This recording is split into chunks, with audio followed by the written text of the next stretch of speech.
اس میں 20 سے 30% کم کاشت کی گئی ہے۔ کیوں کی گئی ہے؟ اس لیے کم کی گئی ہے کہ اعتماد کسان کا تباہ ہو گیا ہے، کاشتکار کا اعتماد تباہ ہو گیا۔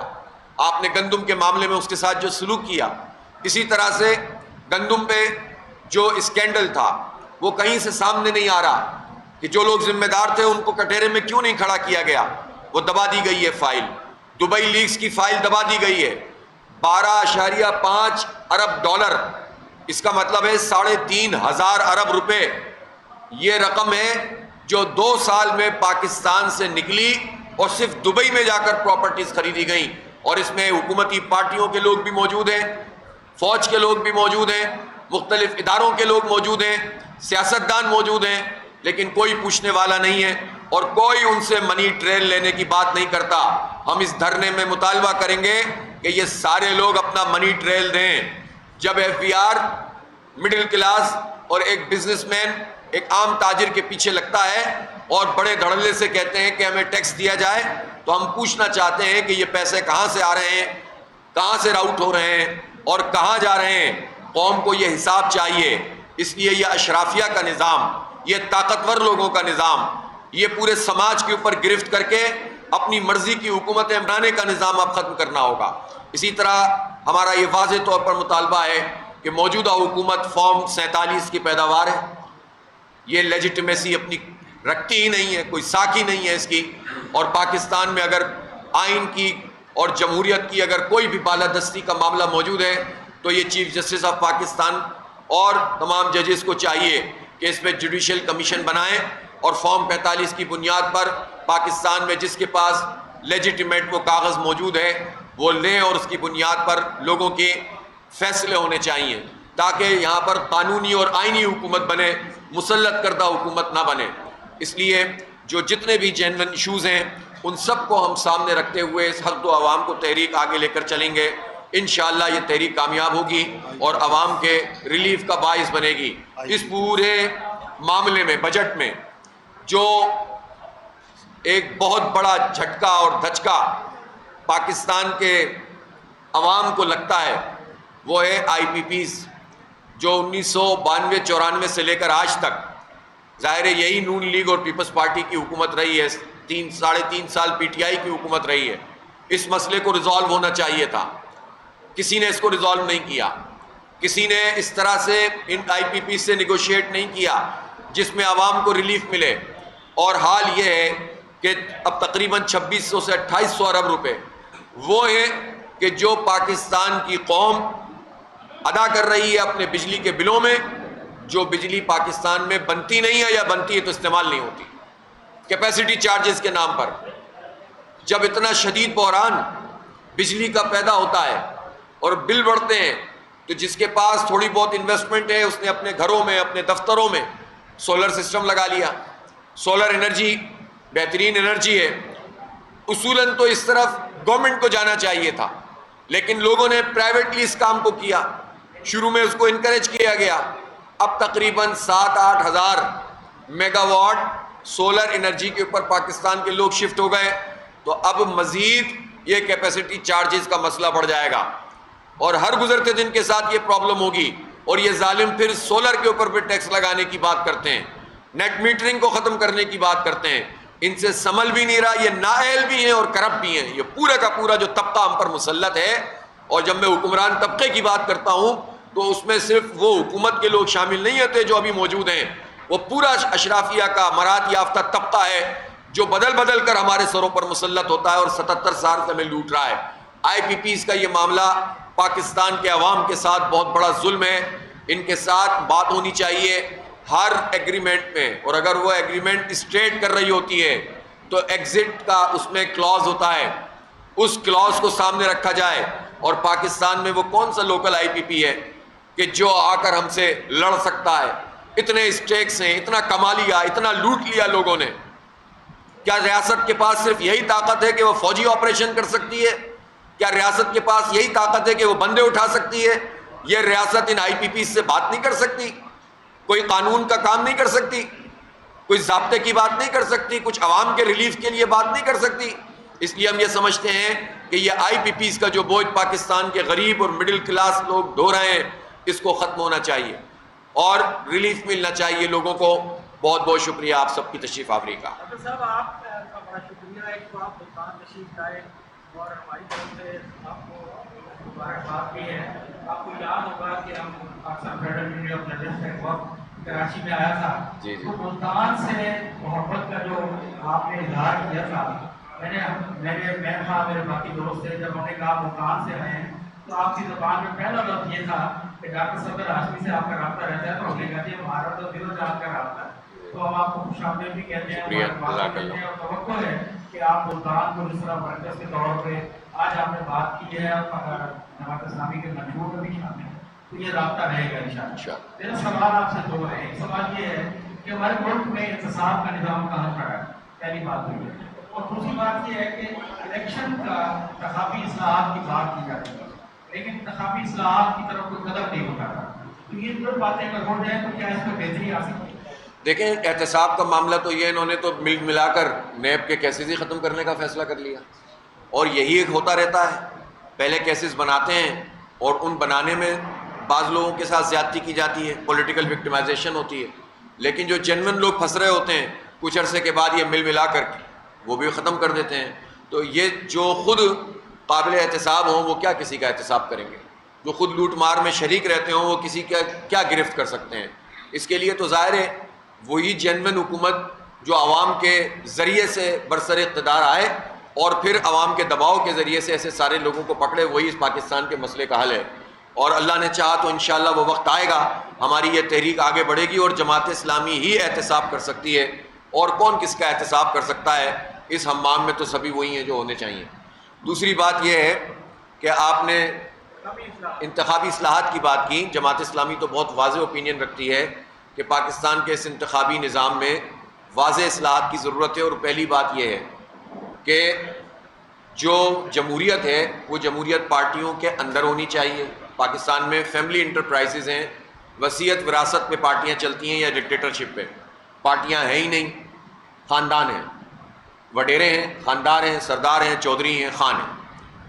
اس کے علاوہ یہ جمہوریت اگر آگے بڑھانی ہے تو لوکل باڈیز کے انتخابات کو آئینی کور ملنا چاہیے, ایک ٹیئر آف گورنمنٹ ہونا چاہیے.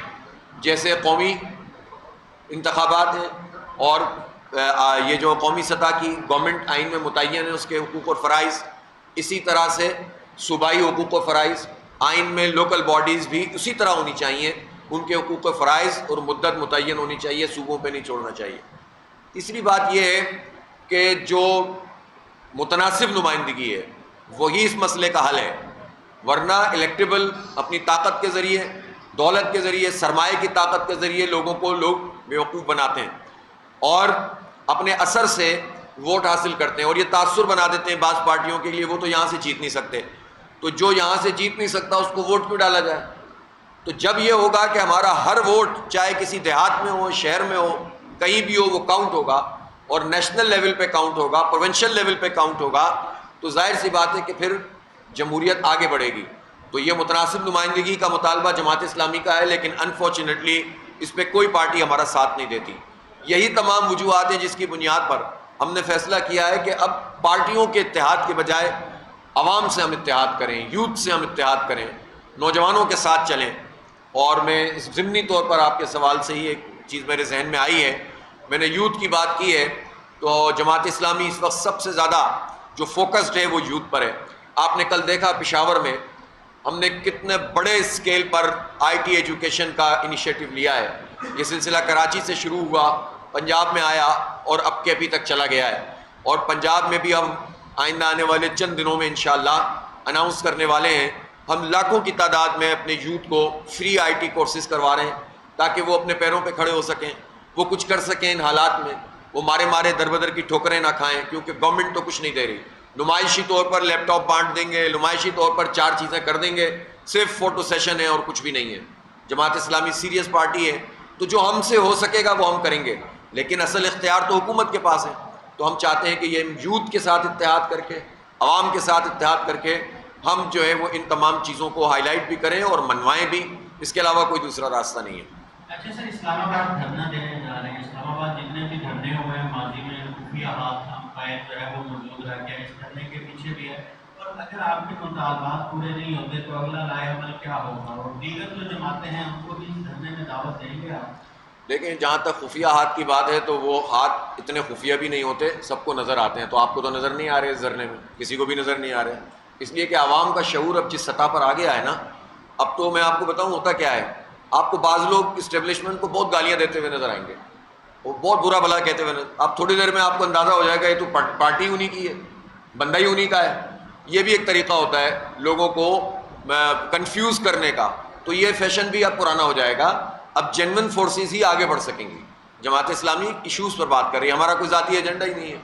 ہم تو ہر سیلریڈ کلاس کے لیے بات کر رہے ہیں، ہم تو غریب اور مڈل کلاس کی بات کر رہے ہیں، ہم بجلی کے بل کی بات کر رہے ہیں، ہم پیٹرول کی لیوی ختم کرنے کی بات کر رہے ہیں. ہمارا کیا اس میں ایشو ہے؟ آپ ابھی کر دیں، ہم نہیں کریں گے دھرنا، اور جب بیٹھ جائیں گے تو پھر اس کے بعد بتائیں گے. تو اس لیے ہم یہ سمجھتے ہیں کہ ہمارا بالکل جینون بات ہے. تو اس میں کوئی دوسری آپ نے پارٹیوں کے دیکھیں، پارٹیوں کے ورکرز، سپورٹرز، ووٹرز اسی ملک کے عوام ہیں.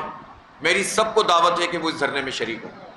کوئی پارٹی اگر خود سے آنا چاہتی ہے آئے، لیکن ہم یہ امپریشن نہیں دینا چاہتے کہ 10 پارٹیاں مل کر ایک دھرنا کر رہی ہیں اور اس کے بعد ایک پارٹی ادھر سے نکل گئی، ایک ادھر سے نکل گئی، ایک نے کہا کہ مسئلہ بن جائے گا، ایک کو فون آ گیا.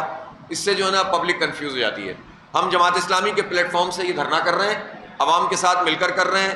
میرے پاکستان کے ہر پولیٹیکل ورکر کو اور سمیت تمام لوگوں کو یہ دعوت ہے، طلبہ کو، مزدوروں کو، کسانوں کو، دانشوروں کو، سول سوسائٹی کو، وکلاء کو، سب کو، علماء کرام کو، کہ سب اس میں شریک ہوں اور فیملیز کے ساتھ آئیں. فیملی دھرنا ہوگا یہ، اور انشاءاللہ اپنی قوت سے، اللہ کی تائید سے ہم لوگوں کا یہ مسئلہ حل کروانے کے لیے انشاءاللہ پیش رفت کریں گے.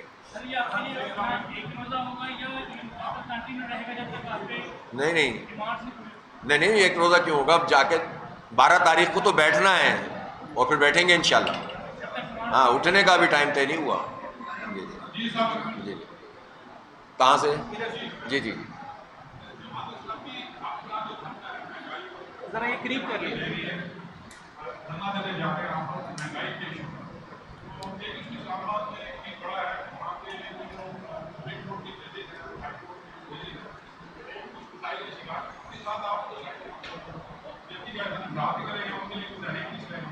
نہیں دیکھیں، وہ تو ہم پہلے بھی کر رہے ہیں، مسلسل کر رہے ہیں، اور بھی بہت سارے ایشوز ہیں نا.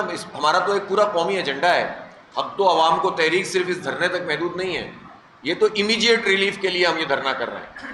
یہ تو ابھی آغاز ہے، اور اللہ نے چاہا تو یہ تحریک ایک بہت بڑی تحریک بنے گی.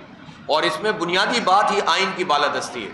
کسی کو یہ حق حاصل نہیں ہے کہ وہ اپنی مرضی کے فیصلے عدالتوں سے حاصل کرنے کے لیے ججوں کے اوپر دباؤ ڈالے، ان کی ویڈیوز بنائے، ان کے باتھ روموں اور ان کے بیڈ رومز میں گھسے. کسی کو یہ اختیار پاکستان میں حاصل نہیں ہے. اور اس میں جو ججز بھی اس کے متاثر ہیں، ہم ان کے ساتھ کھڑے ہیں.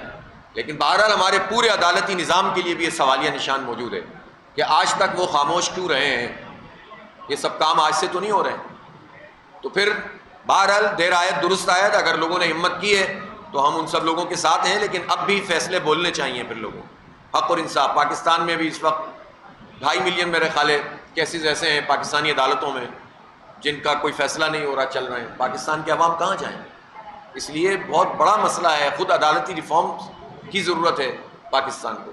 جی میرا یہ سوال ہے کہ جماعت کے جو ریلیاں ہوتی ہیں یا جلسے ہوتے ہیں یا جلوس ہوتے ہیں یا جو بھی تحریک ہوتی ہے، بہت سارے لوگ شرکت کرتے ہیں لیکن سیٹیں نہیں ملتی ماشاء اللہ. اس کی کیا وجہ ہے؟ آپ ہمارے ملنے کے بعد اس پر بھی بلایا ہم بنائیں گے. جب سیٹوں کا ٹائم آئے گا نا تو وہ بھی منا لیں گے انشاءاللہ. ابھی سیٹوں ویٹوں کا مسئلہ نہیں ہے، ابھی تو لوگوں کو ریلیف ملنا چاہیے. آپ کے گھر بھی بل کتنا آ رہا ہے؟ مطلب آ رہا ہوگا کچھ، پوچھ نہیں رہا میں، پتہ چل جائے گا.